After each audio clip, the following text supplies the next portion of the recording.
Hey guys, welcome back to Slightly Unusual Magic TV. My name's Craig. It is 12 o'clock on a Sunday, which means it's time for Q&A. And if you were here last week, basically I get a lot of questions asked in the comment section of all the videos I post during the week. And on this video, I'm going to try and answer as many questions as I can. I've got some amazing questions right here, so let's get straight into it with question number one. So this first question is from B-Trig. Thanks very much for watching the videos, man. And the question is, what is my preferred Himber wallet? Great question. I think the Himber wallet is such an underutilized utility device, and you can do so much with it. And I think the answer to the question is it very much depends on your purpose for the Himber wallet, what you're actually going to be using it for. Because depending on what you're using it for, depends on what the best wallet is. So for example, I've got a routine that I do with extreme burn. And the whole idea behind it is I show that inside a Himber wallet, I've got £100.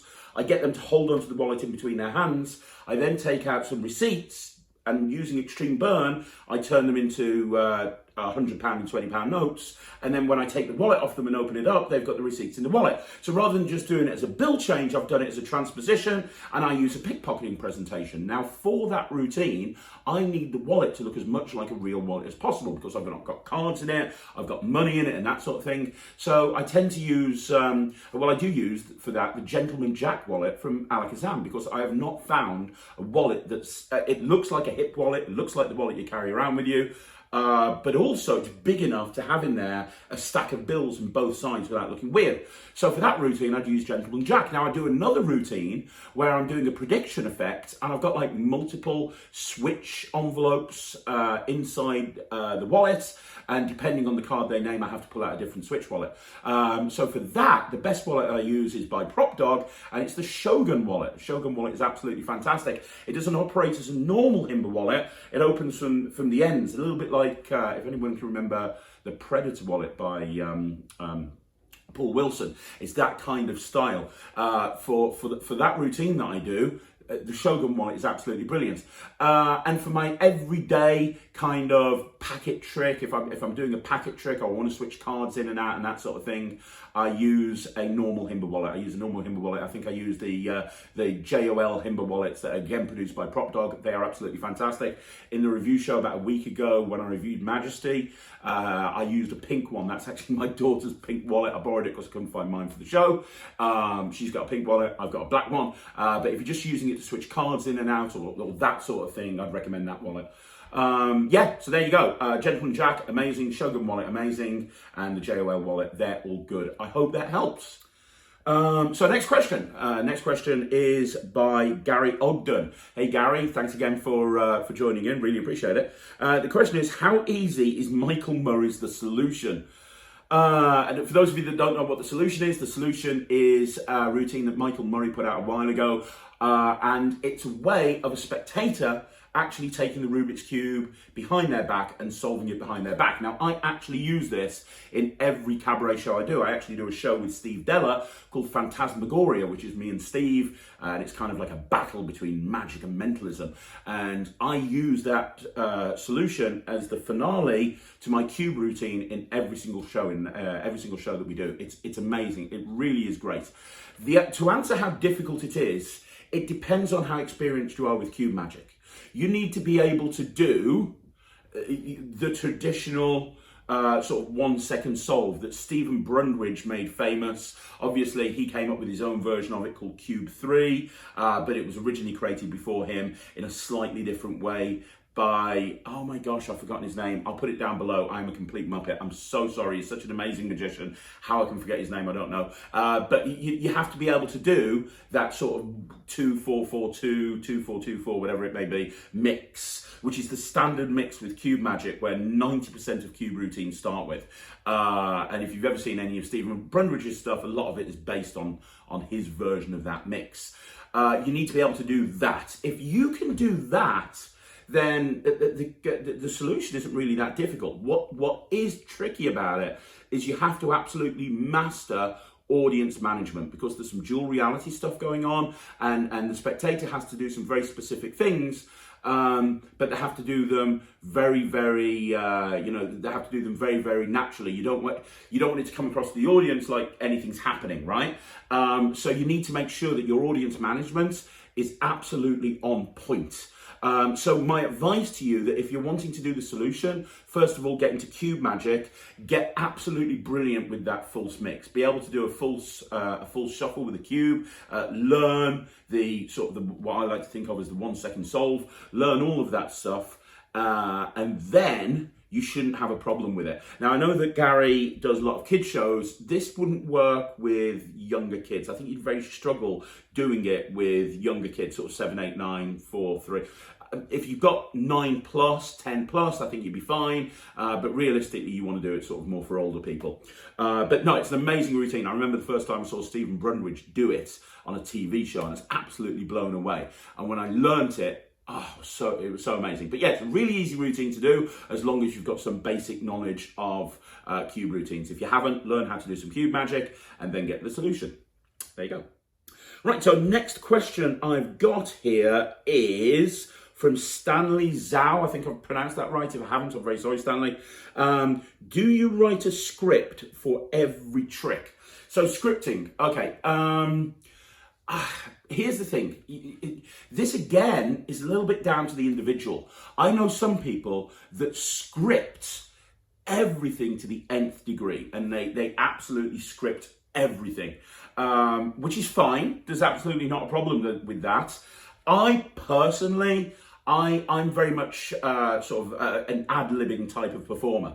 I tend to ad-lib an awful lot. So what I tend to do when I get a routine or when I get a trick, and I know I like the trick and I want to learn it or put it into my act or whatever I want to do with it, what I do, first of all, it's really important to understand what your character is. Who is your character? And in every environment, because my character when I'm performing on stage is very different to my character when I'm performing close-up. And when you understand your character, you'll understand what tricks you can and cannot do because of your character. And what I mean by that, there's some stunning close-up magic tricks, there's some stunning stage routines that I would absolutely love to perform, but they just don't fit me as a performer. And I think it's important to understand your limitations as a performer when you're doing your trick selection, okay? So understand your character, understand what trick would work in your act. And if you've seen something and you think, I think my character could pull that off, you then look at it, and the first thing I do is I think, well, how can I present this? And it's especially true when I watch a routine on a DVD or I watch a routine on a download. I always try to think, how can I put my own stamp on this? How can I do this slightly different from a presentational point of view? So I'll look at it and I'll kind of think, right, okay, so what can I do here to make it unique to me? And a lot of the time, the most important thing for me is the hook line. And what I mean by a hook line is what you say to hook people's attention and get their attention. Because these days when you perform magic, you have to get their attention straight away, especially if you're doing a busy close-up performance. You have to get people's attention straight away. And if you just go, let me show you a trick with a pack of cards, people are going to think, oh, I've seen a million card tricks, I'm going to know this one. You could be doing like Leonard Green style stuff, but they are going to think, oh, I've probably seen this before. So unless you've got a fan of magic, you might need to work a little bit harder to win them over. So how can you create a hook line to get people interested in what you do? I remember seeing Gary Jones once, and he had a routine for a restaurant where he walked over to a table, pretended to be a waiter or something, and he had a pad, and he's like, hey, my name's Gary, I'm here to take your order. Actually, no, I'm a magician. And the pad turned into a pack of cards, and it was great, it was visual, and it hooked their attention. It's the same with a kids show. Using kids magic as an example, if you're doing a trick with some hankies, for example, 20th century silks. If you say, I've got a trick with a hanky, they might be into it, they might not. But if you say something like, hey, who here has seen the film Charlie and the Chocolate Factory? Oh, you have? Well, I'm going to use these two hankies to immediately you've related it to something they're interested in. So the hook line is really important. So what I do is I write down the hook line, then I think of something that I can use. That might just be a straight up presentation, and I'll put a couple of lines in there that will fit. If I've got a presentational idea, so if you've been watching the 6 o'clock videos, I've been putting some stuff up about Harry Potter. That fits me. I think that it's important that you incorporate into all of this if you're into something, because then you become more passionate about it. If you're into something, if you really enjoy something and you're knowledgeable about it, then incorporate it into your presentation. It really frustrates me when I see like 16-year-old kids who are going out performing and they're doing stuff, presentations like, oh, let me tell you about this. It just doesn't make any sense. If you're a kid, if you're 16, talk about skateboards or something. I don't know. Talk about something that you guys are into. And it's the same with me. So I have to incorporate what I'm into. The Harry Potter stuff is a great example because I'm into Harry Potter really big time. Love the films. So a lot of the stuff I'm creating at the moment is about Harry Potter. And that makes sense because I'm very knowledgeable about it. So, and then what I do is I won't script the whole thing, but I've got these points, and then I'll just sit in a room somewhere like this and I'll just do the routine over and over again, and I'll be speaking out loud. And I'll just be performing it and presenting it. And you can tell if something doesn't make sense. So I might then say, no, that line's not going to work, so let me do this. Okay, that line will work. Let me try this line instead. And then when I think I've got it fluid or smooth, and that might take a couple of hours, then I'll video it like this, just for my own personal use. And I'll do the whole thing to camera. I'll watch it back, and inevitably there'll be moments that I cringe at. I'll be like, oh, that sucks. I remember when I first bought the crystal casket and I had an idea for my stage show where I was going to talk about, hey, we're here to party, and I bought party hats and I bought banners, and the whole idea was I'd show this box empty and you say, this is a box that's going to make everything that you need for a party. And I was pulling out pints of beer and I was pulling out all of this stuff, and I said, of course, the one last thing that you need for a party is girls. And I pulled the cloth off and there was a girl there, and I was like, this is the most amazing thing I have ever created. This presentation is wonderful. I filmed it and I was there with the girl watching it. I was like, oh my gosh, this sucks so bad. And I just chucked everything in the bin. I'm like, right, banners go in the bin, party hats go in the bin. This is terrible. So it's really important to film yourself.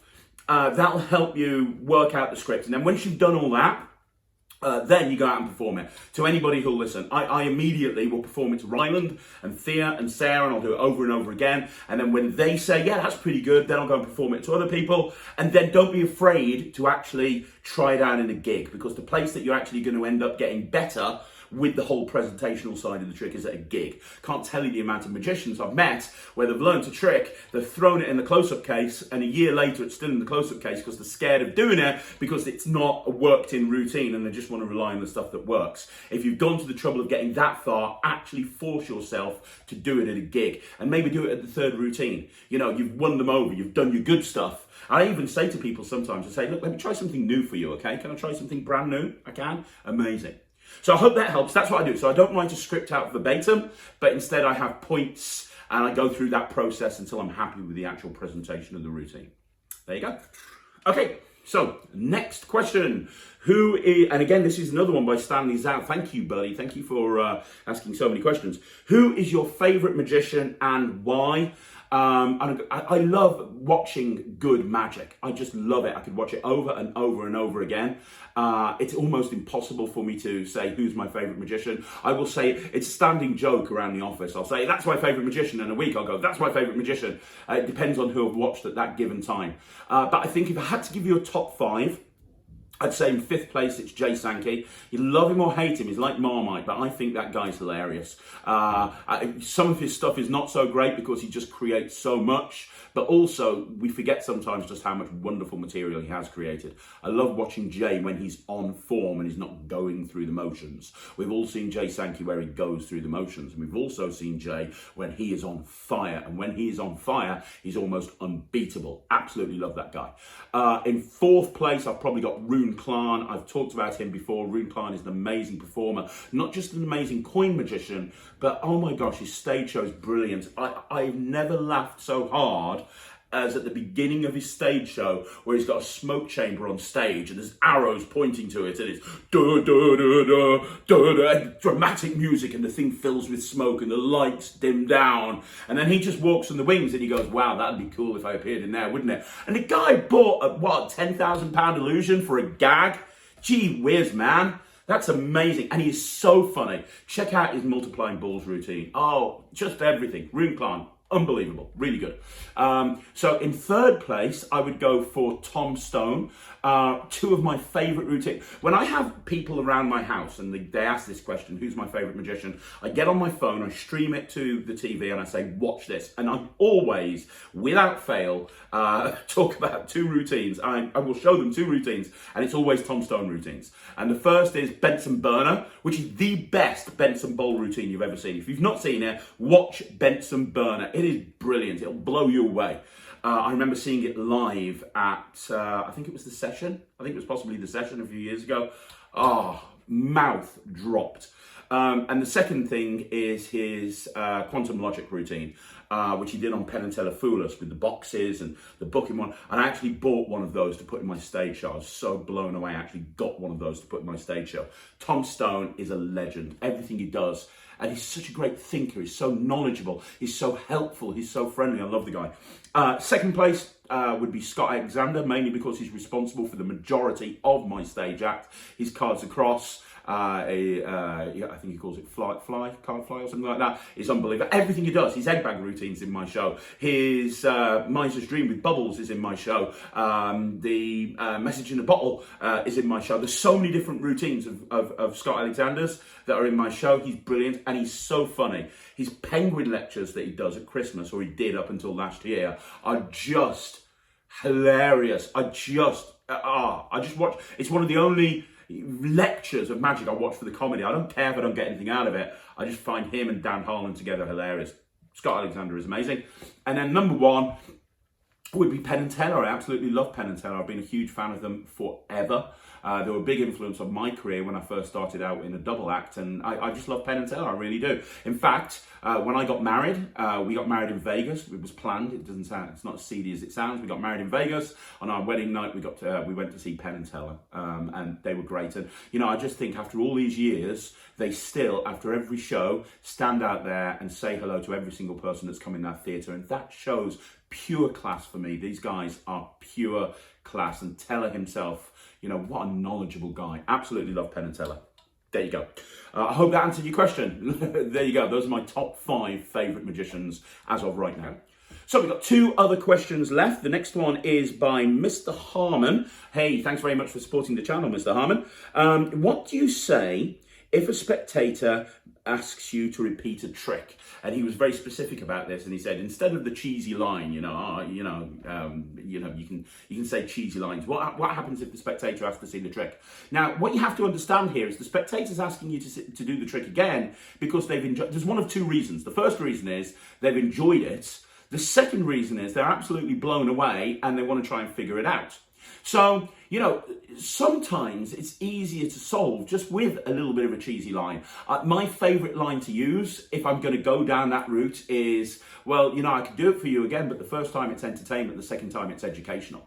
And I'll say that line, but then I'll explain. I'll actually say to the person that's watching, I'll say, look, you want to watch that again because you want to know how it works, right? Well, my job as a magician is not to present puzzles for you to try and solve. My job as a magician is to entertain you. I would rather you walk away from here being entertained than fooled. So I could show it you again, but rather than me showing you a puzzle that you're trying to solve, how about I show you something amazing that's going to entertain you? And I actually do that, and I've done it many, many times, and people are like, oh yeah, that makes sense, yeah. And they can't argue with it because they are wanting to see it again, generally, because they want to try and work out how it's done. Now, sometimes I'll use this as an opportunity to siege into another trick. So let's say I've done an opening routine. Let's say I'm doing walk around magic, I'm doing close-up magic, and I've just done spooning around by Axel Heckler. That's something that I use as an opener an awful lot. But I don't do it in my mouth. I do it in my hand. So I kind of bring out a spoon. I say, look, you've probably seen Uri Geller. He can bend spoons to the power of his mind. I'm going to try and do something similar. Watch very carefully, watch very carefully, watch very carefully. Actually, I can't blend a spoon, but I am a magician. I can turn it into a fork. I love it because it's like a 5-second opener and it really establishes credibility at the beginning. Something I do an awful lot, right?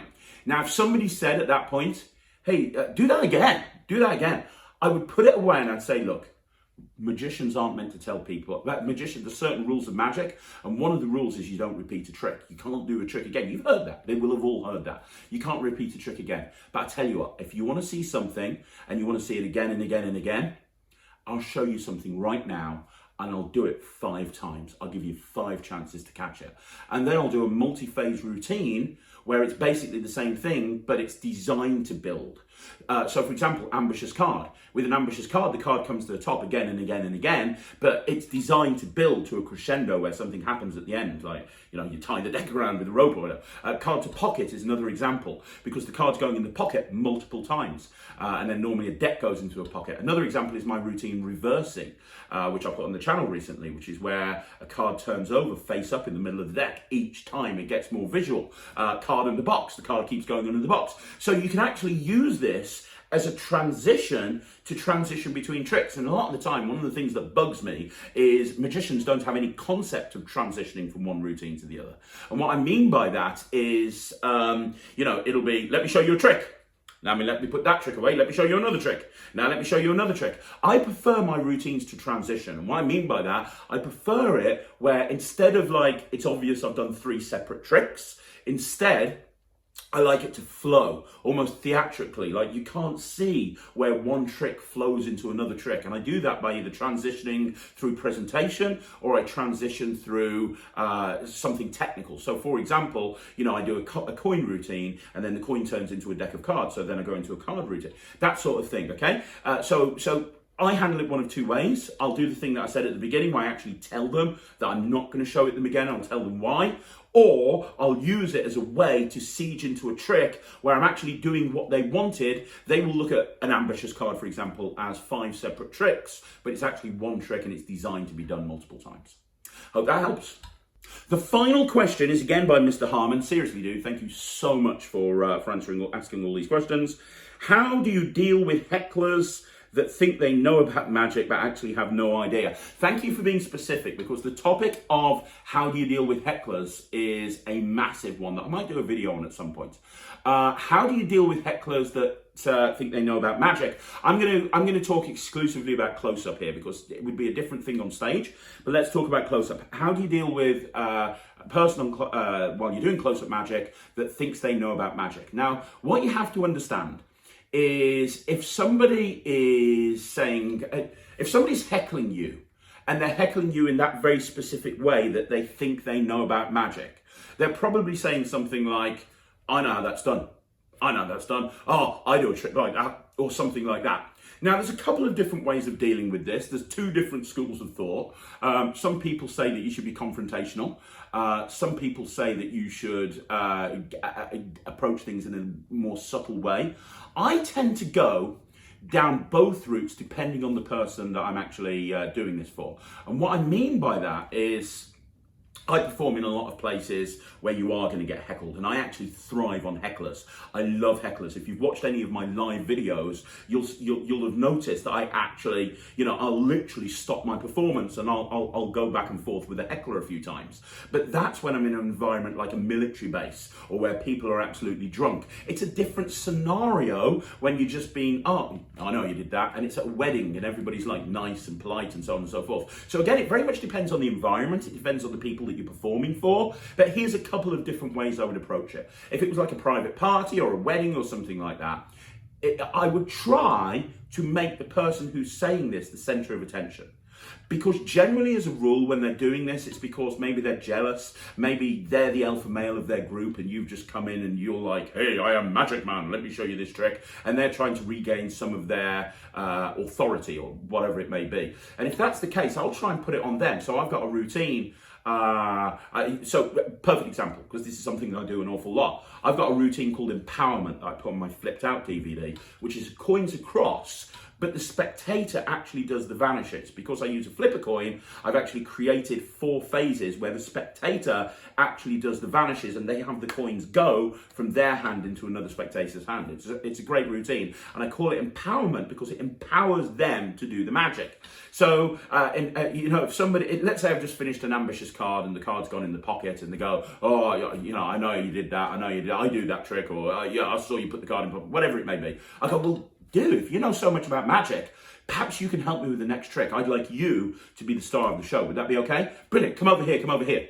And a lot of the time, sometimes I will, sometimes I won't. I'll actually say to the guy, I'm going to make you look like a star right now. And I'll say it in a jokey way in front of everybody. It's almost like a dual reality thing. I look him directly in the eyes and I say, look, I'm going to make you look like a star. And he knows that I'm trying to say to him, don't mess with me because I'm going to make you look great, but it's just a throwaway line to everybody else in the group. And then I'll do a routine where he looks like the center of attention. I've done that several times, and I've shook his hand. They've come up to me afterwards and shook my hand and said, oh, that was amazing, thanks very much, you were awesome.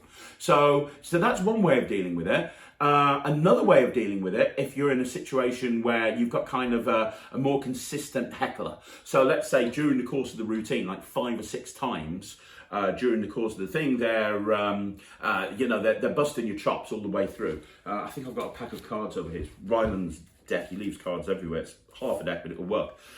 If somebody does that, I say, I will actually do this just to shut him up. If he's being an absolute pain, this is my absolute shut up trick. I go, well, dude, if you're so good, tell me if you know how this works, because this trick that I'm about to show you, I have mastered for years. No other magician can do this than me. Watch that card. You see the 8? Watch the 8. I'm going to make it disappear.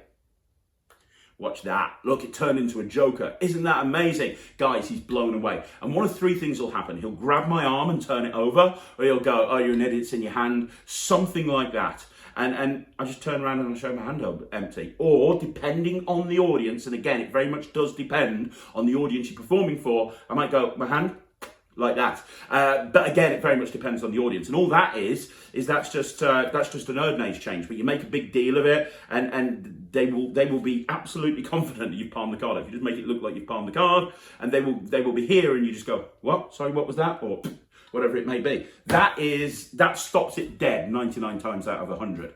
The other scenario is when you have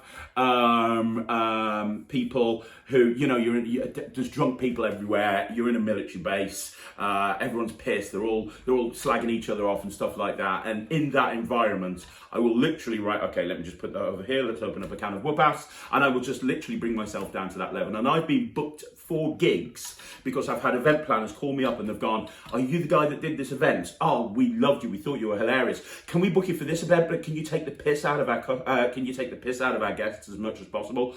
And that's fine, but you have to understand when that approach works. Now, if you want me to, I can put a video up at some point, and I can grab some of my old live performances when I'm actually dealing with people in that scenario, and we can almost do it like a commentary thing where I'm talking over it and I'm doing what I'm saying I'm doing. But I'll do stuff like, if a guy's busting me over there, I'll say, hang on, so who the fuck do you think you are? But again, and everybody will laugh, but it's about knowing when to do that. I saw a magician who's did that once at an event on stage in front of everybody, and a guy came up on stage and knocked him out because he was taking the piss out of his wife, and he just came up and twatted him. Show over. It was the end.